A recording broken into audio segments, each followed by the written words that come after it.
শুভ সকাল। প্রথমে আমি সকলকে জানাই আমার আন্তরিক অভিনন্দন, হৈমন্তিক শুভেচ্ছা রইল তোমাদের জন্য। কিছুটা শীতের আবহ শুরু হয়েছে, এর মাঝে কিছু সমস্যাও হয়তো দেখা দিচ্ছে। করোনার যে করাল গ্রাস, সেখান থেকে আমরা হয়তো এখনই মুক্তি পাব না, তবে মুক্তির আশায় আমরা দিন গুনছি। আমাদের প্রত্যাশা আমরা শীঘ্রই এই ভয়াবহ করোনা ছোবল থেকে অচিরে মুক্তি পাব। এটি আমাদের দেশের নয়, এটি বৈশ্বিক একটি পরিস্থিতি। এই সংকটময় সময়ে আমাদের ধৈর্য ধারণ করতে হবে। ধৈর্য ধারণ এবং সচেতনতা আমাদেরকে এখান থেকে মুক্তি দিতে পারে। তো তোমরা এই মুহূর্তে যারা সংযোগে আছো, অনলাইন ক্লাস দেখছো, তাদেরকে আমি আবারও আন্তরিক শুভেচ্ছা জানাই। তোমরা হয়তো বিরক্তই হচ্ছ। আজকেও আমি পাঠ শুরুর পূর্বে কিছু কথা শেষ পর্ব নিয়ে আলোচনা করব। বিরক্ত এই কারণে হতে পারো, তোমাদের পাঠ্য বিষয় বাদ দিয়ে আমি এই একটি আলাদা বিষয়, যেটা তোমাদের পাঠের সাথে কোনো সম্পর্ক নেই ভাবছ। আসলে তা নয়, এগুলো কিন্তু পাঠ্য বিষয়ের সাথে সম্পৃক্ত। এই বিষয়গুলো আমরা খেয়াল করি না, বিধায় আমরা এভাবে বলে থাকি। তো যাক, আমি তোমাদের কারণেই তোমাদেরকে কিছুটা সতর্ক করার জন্য উপদেশ বলব না, আমি পরামর্শ বলবো না, আমি সহযোগিতা বলবো। তোমাদের সহযোগিতা করার জন্য, তোমাদের চলার পথ যাতে সুন্দর হয়, সবল হয়, সহজ হয়, সুস্থ জীবন নিয়ে থাকতে পারো, এই কারণে আমি এই আলোচনাগুলো নিয়ে আসছি। তো আমি তোমরা একটি বিষয় খেয়াল রাখবা। আমরা অনেক সময় অনেকে কাছে বলে থাকি মেধা অথবা স্মৃতি, এই বিষয়গুলো নিয়ে আমরা আলোচনা করি। আসলে মেধা, স্মৃতি এই বিষয়গুলো আসলে কম বেশির বিষয় না। আমরা বলে থাকি অমুক খুব মেধাবী, ধমুক খুব মেধাবী। আসলে বিষয়টি এটি নয়। আসলটা হচ্ছে তুমি কতটা যত্নশীল তোমার প্রতি, তুমি তোমাকে কতটা সময় দিচ্ছ, তুমি সময়টা কতটা ভালোভাবে কাটাচ্ছ, কতটা যথাযথভাবে ব্যবহার করছো, সেটা হচ্ছে আসল বিধায়। মেধা কোনো ফ্যাক্টর নয়, মেধা কম বেশি সবারই আছে। এই কারণটি হচ্ছে কি, যারা এই মেধা বা এই স্মৃতি নিয়ে ব্যস্ত থাকে, অমুকের স্মৃতি, আমার আল্লাহ মেধা দেয়নি, আমার স্মৃতিশক্তি ভালো দেয়নি, এই করে সময় কাটায়, অযথা সময় কাটায়, তারা আসলে জীবনে কিছুই করতে পারে না। মেধা দিয়ে আসলে কোনো কাজ হয় না। আসল বিষয়টা হচ্ছে, আমি এর আগে বলেছিলাম পরিশ্রম। পরিশ্রম আসলে তুমি যত বেশি পরিশ্রম করবে, তুমি তত বেশি সফলতার মুখ দেখবে, নইলে নয়। তা আমি আশা করব তোমরা মেধা এবং স্মৃতি নিয়ে বিব্রত হবে না। তুমি একটু পিছিয়ে আছো, তুমি একটু বেশি সময় দাও, বেশি পরিশ্রম করো, দেখো অন্যের থেকে এগিয়ে গেছো। এটি নিয়ে আমি আর সময় বাড়াতে চাই না। এরপরে ব্যায়াম, এক্সারসাইজ, ফিজিক্যাল এক্সারসাইজ আর কি।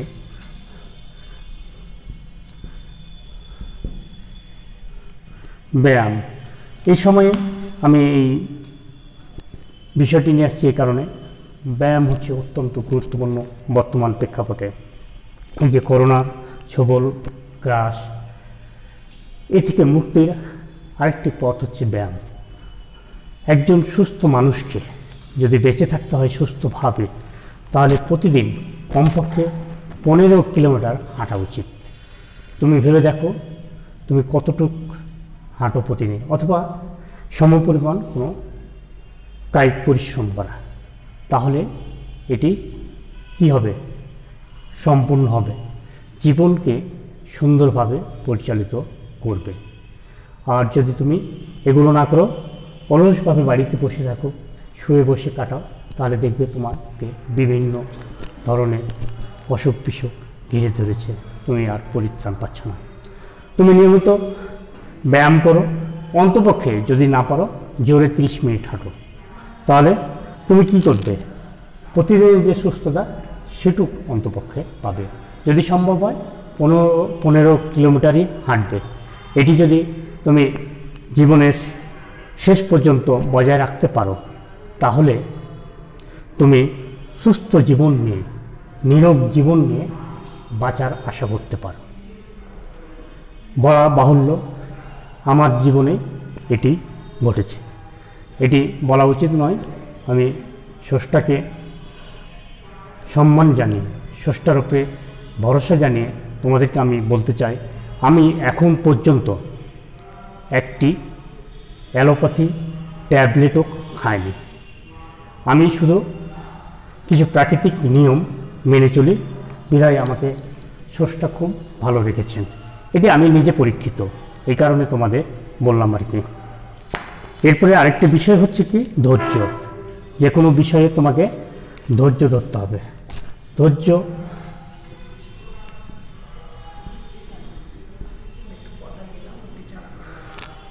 ধৈর্য অবশ্যই থাকতে হবে।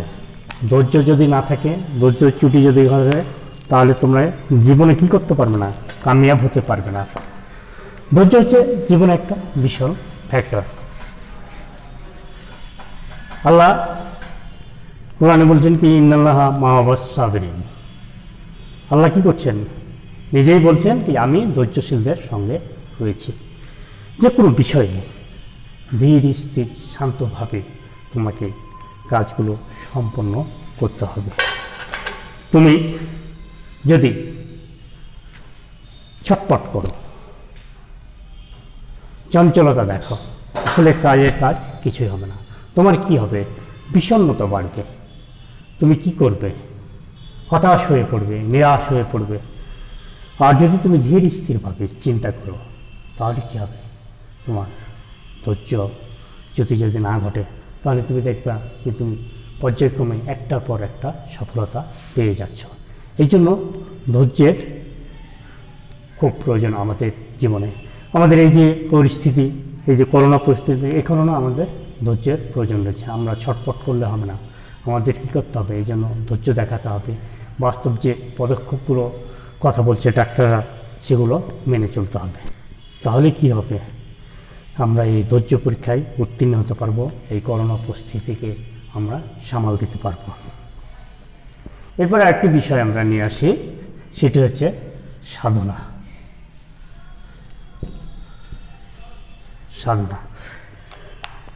আসলে সাধনা ছাড়া কোনো কিছুই বাস্তবায়ন করা সম্ভব নয়। মানুষের জীবনে যে কোনো কর্ম বাস্তবায়ন করতে হলে কি হবে, সাধনা প্রয়োজন। সাধনা শব্দটি স্বাদ থেকে এসে, তোমার স্বাদ পূরণ করতে হলে আসলে তোমাকে কী করতে হবে, সাধনা করতে হবে, লেগে থাকতে হবে। যদি লেগে না থাকো, সাধনা না করো, তাহলে তোমার কী হবে, স্বাদ অপূর্ণ থেকে যাবে। এই কারণে কি দরকার, সাধনা দরকার আছে। এরপরে আরেকটি বিষয় আমি বলি, পরিকল্পনা।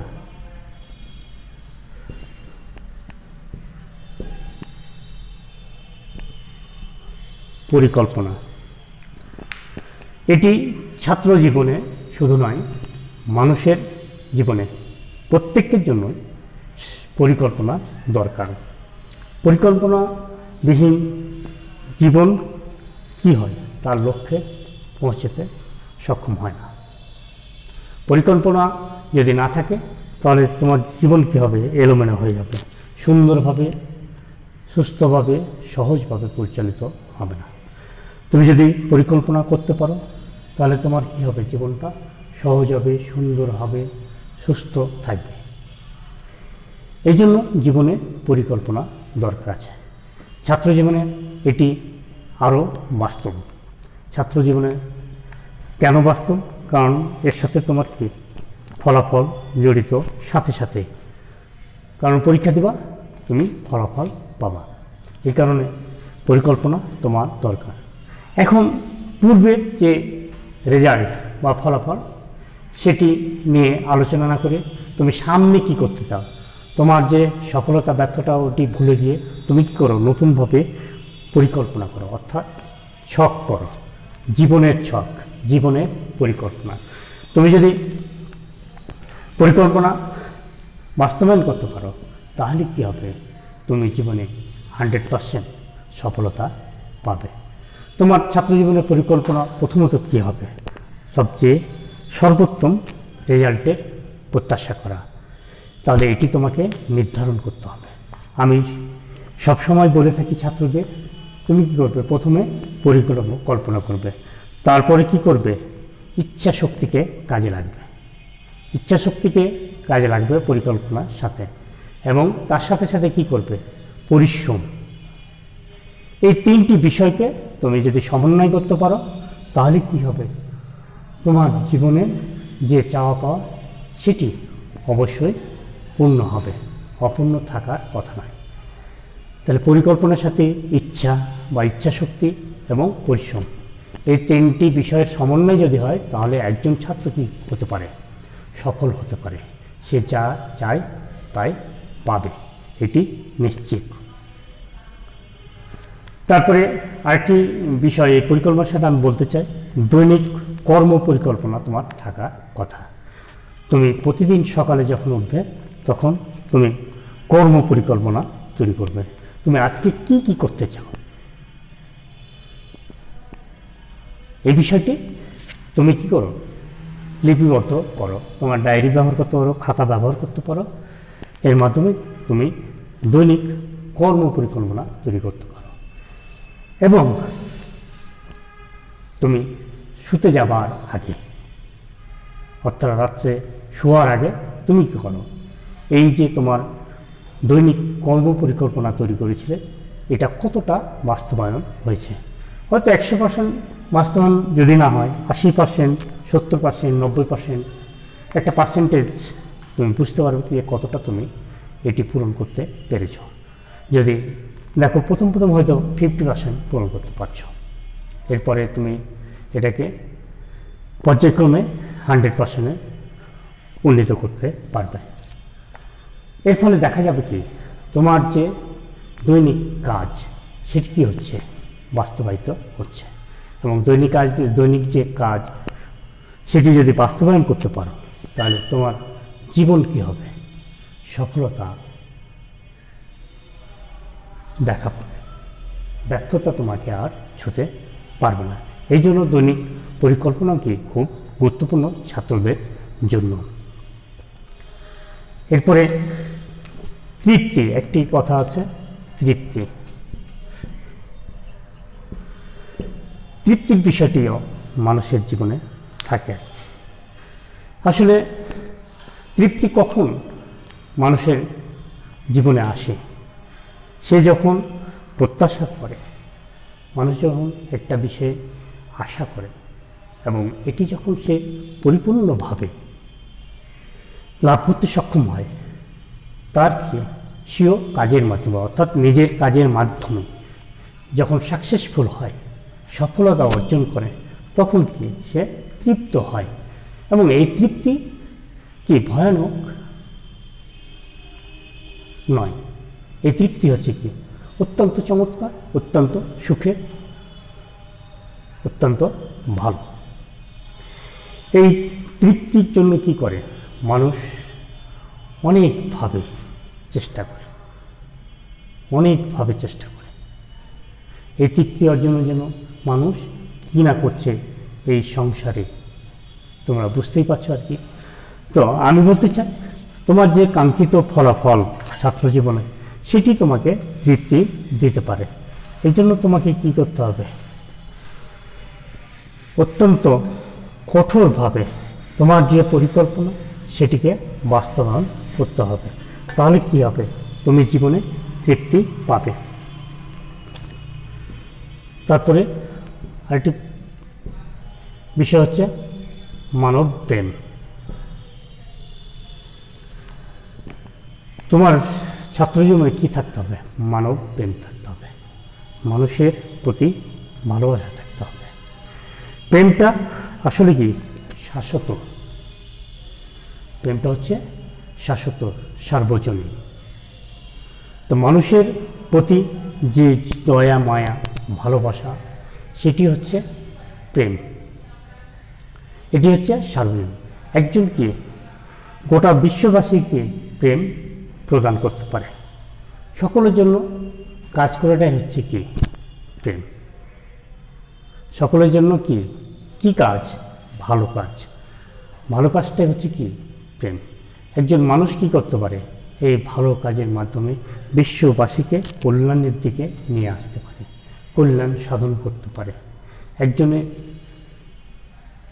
মাঝে অনেক সম্ভাবনা আছে, সেই সম্ভাবনাকে কাজে লাগিয়ে সে কী করতে পারে, মানব কল্যাণে মানব প্রেম সৃষ্টি করতে পারে।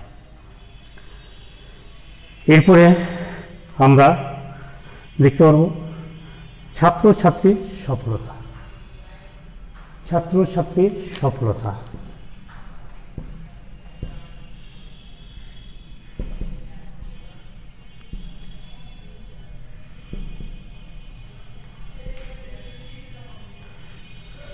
তাহলে ছাত্র জীবনে মূলত লেখাপড়ার বিষয়ে তোমার কি সফলতা ব্যর্থতা নিহিত থাকে। তোমরা যেহেতু ছাত্রছাত্রী স্টুডেন্ট, তাই সফলতা তোমার চরম দরকার। এই সফলতার জন্য আমি আগেও কথা বলেছি যে তোমার পরিকল্পনা থাকতে হবে, ইচ্ছাশক্তি থাকতে হবে, আর পরিশ্রম করে যেতে হবে। যদি এই তিনটি বিষয় তুমি সমন্বয় ঘটাতে পারো, এই তিনটি বিষয়ের, তাহলে কী হবে, তোমার জীবনে সফলতা অনিবার্য। এটি তুমি অবশ্যই অর্জন করবে। তো এই জন্য ছাত্র জীবনে কি সফলতার চরম দরকার। তোমার অবশ্যই মনের ভিতরে তোমার ইচ্ছায়, তোমার প্রতিটি নিঃশ্বাস সফলতার জয়গান গাইতে হবে। তুমি সফলতা চাও, এটি তোমার মনে প্রাণে থাকতে হবে। এখন তুমি যদি মনে করো যা হচ্ছে হোক না কেন, আল্লাহ সব করতেছে, আসলে তা না। সফলতা ব্যর্থতা আসলে তুমি নির্ধারণ করবে। আল্লাহ তার কোরআন পাকে বলেছেন, বান্দা যতক্ষণ পর্যন্ত তার ভাগ্যের পরিবর্তন না করে, আমি ততক্ষণ পর্যন্ত তার ভাগ্যের পরিবর্তন করি না। তাহলে কি এখানে কি ভাগ্যের কথা বলা হয়েছে? না, আসলে ভাগ্যের পরিবর্তনের কথা বলা হয়েছে। আর ভাগ্যের পরিবর্তন করতে হলে কি করতে হবে? ভাগ্যের পরিবর্তন করতে হলে অবশ্যই তাকে কি করতে হবে? পরিশ্রম করতে হবে। তার কর্মের মাধ্যমে তাকে তার ভাগ্যের পরিবর্তন করতে হবে। তুমি বসে থাকলে হবে না। এই জন্য সফলতার জন্য কি তুমি বসে থাকলে হবে না।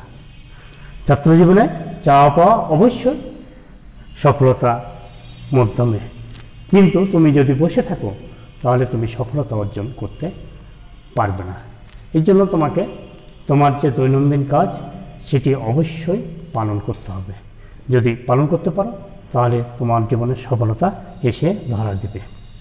তোমাকে সফলতার পিছনে দৌড়াতে হবে না। এরপরে আরেকটি বিষয় হচ্ছে কি ছাত্রছাত্রীর প্রকার।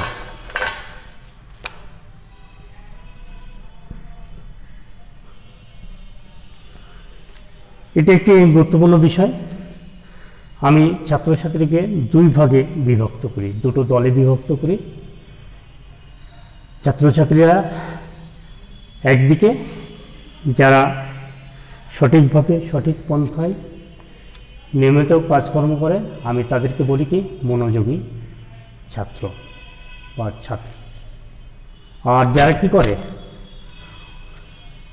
দিনটাকে বা তার পড়ালেখার প্রতি উদাসীন, অলস, মনোযোগী নয়, তাদেরকে আমি বলি অমনোযোগী ছাত্রছাত্রী। তাহলে আমি দুটো ভাগে ভাগ করেছি, এক দল হচ্ছে মনোযোগী ছাত্রছাত্রী, আর এক দল হচ্ছে অমনোযোগী ছাত্রছাত্রী। যারা মনোযোগ দিয়ে পড়াশোনার কাজটি করে বা অন্যান্য যে কোনো কাজ হতে পারে, তারাই কি হয় সফল কাম হয়। আর যারা এটি করে না, অমনোযোগী থাকে, তারা কি হয়, তাদের জীবন কি হয় ব্যর্থতায় পর্যবসিত হয়। এই জন্য ছাত্র জীবনে মেধা, স্মৃতি এগুলো আমি গুরুত্ব দিই না। আমি বরাবরই বলি কি একদল হচ্ছে মনোযোগী ছাত্র আর একদল হচ্ছে অমনোযোগী ছাত্র। যারা মনোযোগ দিতে পারে তারাই মনোযোগী, তারাই পরবর্তী জীবনে কি হয় সফল কাম হয়, সফলতা পায়। আর যারা অন্যের দোষ ধরে পড়ায়, পড়াশোনা করে না, কাজে মন দেয় না, তারা অমনোযোগী ছাত্র। তাদের জীবনটা কি ব্যর্থতায় ভরা।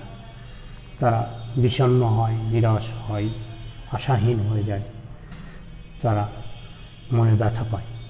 কিন্তু কিসের জন্য তারা ব্যথা পায় মনে, কিসের জন্য নিরাশ হয়, কিসের জন্য আশাহীন হয়?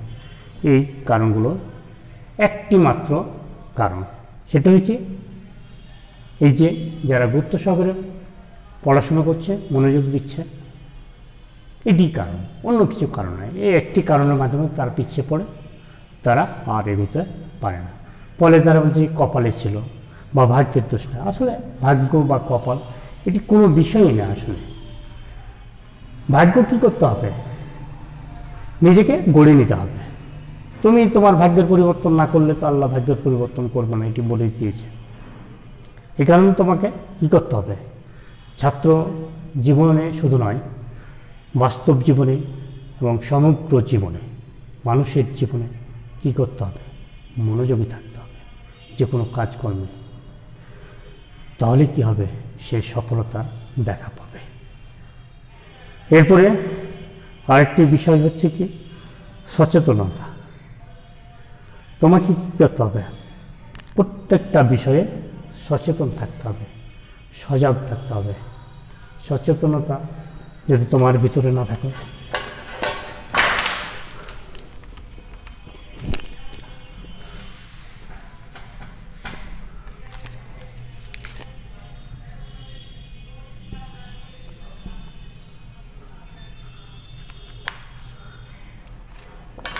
তাহলে তুমি কি হবে, পিছিয়ে পড়বে।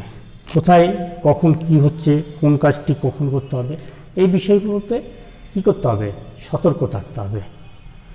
বোকার মতো বসে থাকলে চলবে না। যদি বসে থাকো তাহলে কি হবে, তুমি ঝিমিয়ে পড়বে, আস্তে আস্তে কি হবে, অলস হয়ে যাবে।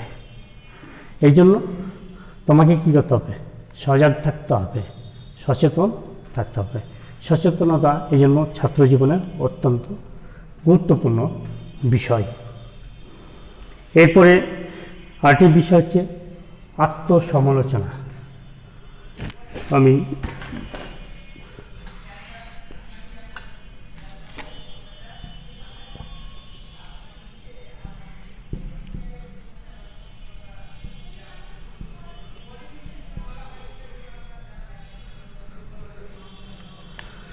আত্মসমালোচনা বিষয়টি খুব দরকার। এটি শুধু ছাত্র জীবনে নয়, সমগ্র মানুষের জন্য, মানব জাতির জন্য, প্রত্যেকটি সচেতন মানুষের জন্য আত্মসমালোচনা দরকার। এটি খুব কঠিন কাজ নয়, কঠিন বিষয়ও নয়।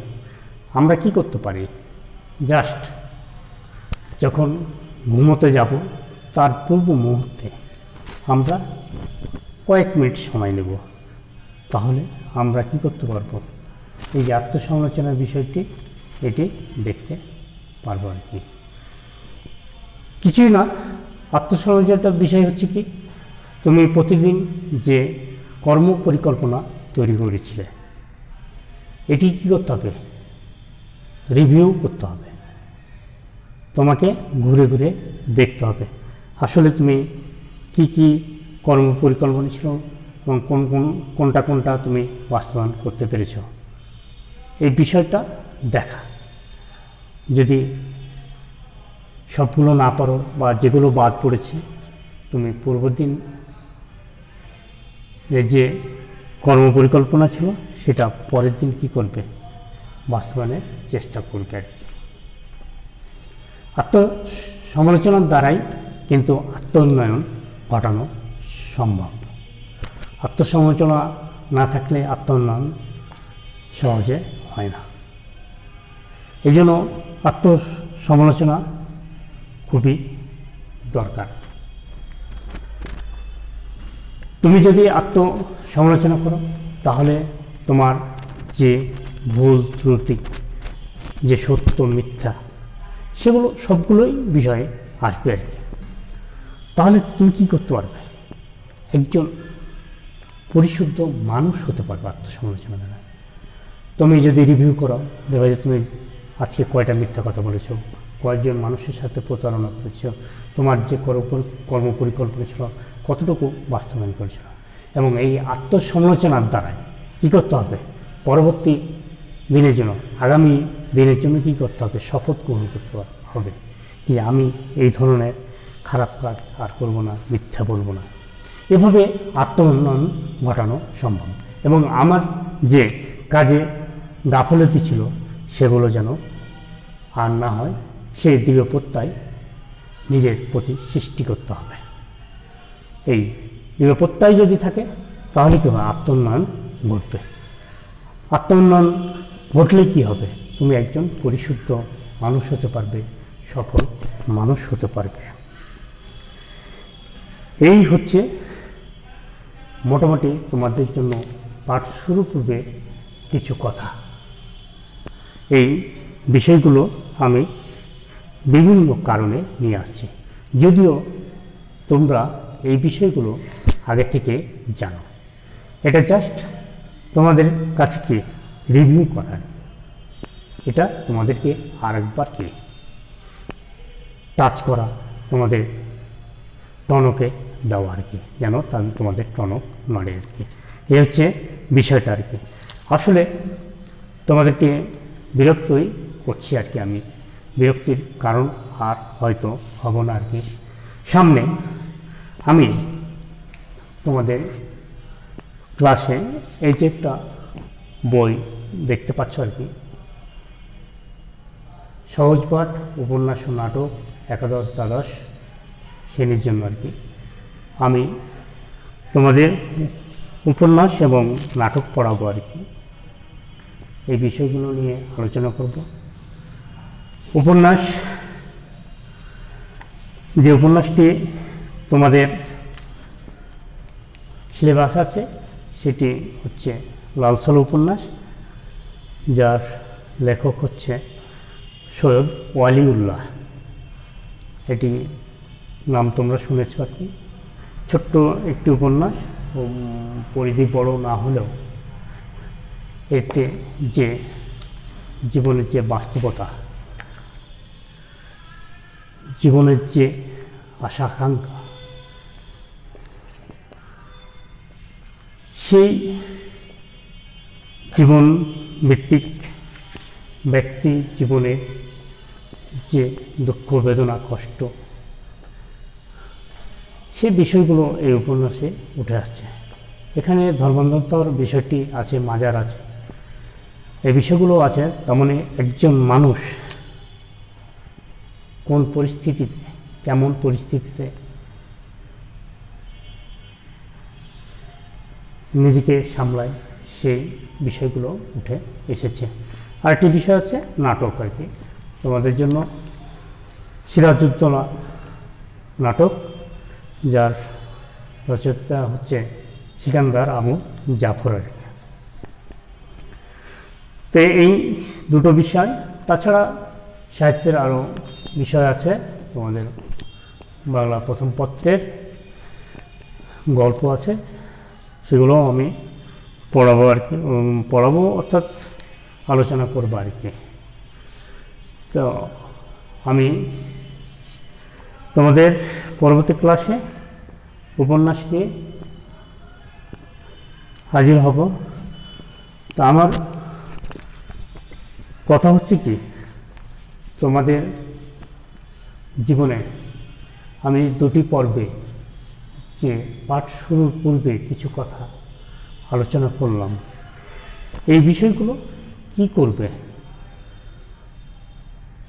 নিজেকে দিয়ে বারবার দেখবে, নিজেকে দিয়ে এই বিষয়গুলো তুমি যদি বাস্তবায়ন করতে পারো, তুমি যদি এই বিষয়গুলো গুরুত্ব সহকারে পালন করতে পারো, এই বিষয়গুলো তুমি যদি তোমার জীবনে প্রতিফলিত করতে পারো, তাহলে তোমার জীবনে যে হতাশা, নিরাশা, দুরাশা, ব্যর্থতা এগুলো আসবে না।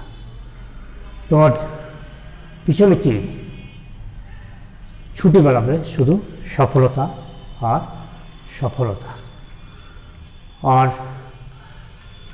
তুমি যদি এই যে বিষয়গুলো যে আমি আলোচনা করলাম, এগুলো যদি তুমি গুরুত্ব সহকারে না নাও, এগুলো যদি তোমার জীবনে বাস্তবায়ন না করো, তাহলে তুমি কি হবে?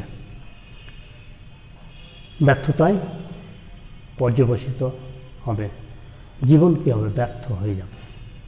তুমি একজন ব্যর্থ মানুষে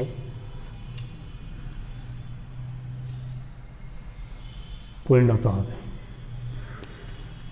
এই জন্য কেউ চায় না কি কেউ ব্যর্থ মানুষে পরিণত হোক। একজন চোর বা ডাকাতও চায় না কি হোক, তার ছেলে চোর হোক বা ডাকাত হোক। সেও কি চায় তার ছেলেটা কি হয়? মানুষের মতো মানুষ যেন হয়, এই প্রত্যাশা সে লোকটিও করে। সে একটা সময়ে সে ভাবে কি তার জীবনে কি হয়েছে, ব্যর্থতা, বেদনা, নিরাশা, হতাশা থেকেই কিন্তু সে দুষ্কর্ম বা খারাপ কর্ম, চুরি বা ডাকাতির মতো কাজ করতে কি হয়েছে, বাধ্য হয়েছে। এগুলো কিন্তু দুরাশা, হতাশা, ব্যর্থতার বিষয় থেকে আসে। খারাপ যতগুলো বিষয় আছে অমনোযোগিতা থেকেই আসে, ব্যর্থ জীবন থেকেই আসে। তখন কোনো পথ খুঁজে পায় না, ফলে সে যে কোনো খারাপ কাজে লিপ্ত হতে বাধ্য হয়। কিন্তু যখন মানুষ কি থাকে, সৎ থাকে, সত্য থাকে, তখন মানুষ কি করে? ওইসব খারাপ কাজে প্রলুব্ধ হয় না। মানুষ যখন মনোযোগী থাকে, তার কাজটি সঠিকভাবে করে, তখন সে কিন্তু ব্যর্থতা থেকে এগিয়ে যায় না। তার ভিতরে কি হয়? আত্মবিশ্বাস তৈরি হয়, আত্মপ্রত্যয় হয়, ফলে ব্যর্থতা তাকে ছুঁতে পারে না, ব্যর্থতা তাকে ঘিরে রাখতে পারে না, ব্যর্থ জীবনের ছোঁয়া সে পায় না। আসলে সঠিক সময়ে সঠিক কাজটি করতে পারলে আর মানুষ ব্যর্থ হয় না। মানুষ যদি সত্য হয়, সত্য মানুষ হয়, মানুষ যদি সত্য চলে, সত্য বলে, সত্য খায়, তাহলে মানুষের আর কোনো অসুবিধা হওয়ার কথা নেই। মানুষ সত্য চলে, সত্য বলে, সত্য যদি খায়, তাহলে মানুষ কী হবে? সত্য মানুষে পরিণত হবে। সবই সত্য হয়ে গেলে তার ভিতরে কি হয়? আনন্দ ছাড়া আর কিছু থাকে না। মানুষ শুধু আনন্দ উপভোগ করে তখনই যখন মানুষ সত্য হয়ে যায়।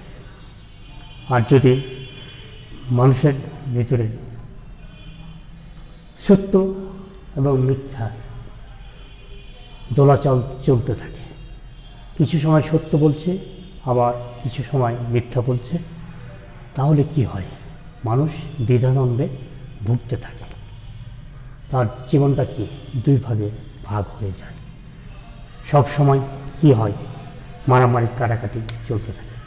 সে ভালো করছে না মন্দ করছে, এই দ্বন্দ্বে লিপ্ত হয়ে যায়। ফলে তার জীবন ব্যথা বেদনায়, ব্যর্থতায়, নিরাশায় পর্যবসিত হয়।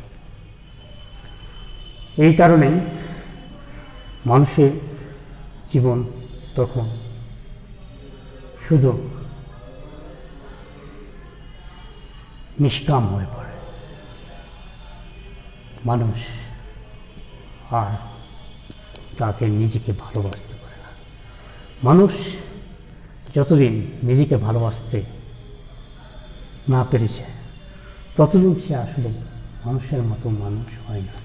মানুষ যতদিন নিজেকে না চিনতে পারে, ততদিন মানুষ হতে পারে না।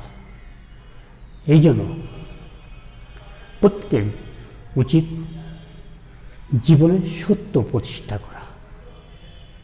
যদি সত্য প্রতিষ্ঠা করতে পারে, তাহলে তাকে আর কোনো দিকে ফিরে তাকাতে হবে না। সে জীবনটাকে আনন্দময় করে তুলতে পারে। সে শুধু আনন্দের মধ্যেই থাকবে। আর যদি সে এর বিপরীত কাজগুলো করতে থাকে, তাহলে সে সবসময় কি থাকবে? বেদনায়, ব্যর্থতায় ডুবে থাকবে। ফলে তার জীবনের সুখ শান্তি, তার যে আশা ভরসা, তার যে ইচ্ছা আকাঙ্ক্ষা, তার জীবনের যে লক্ষ্য, সব কিছুই মধ্যে একটা দোলাচল অবস্থা সৃষ্টি হবে।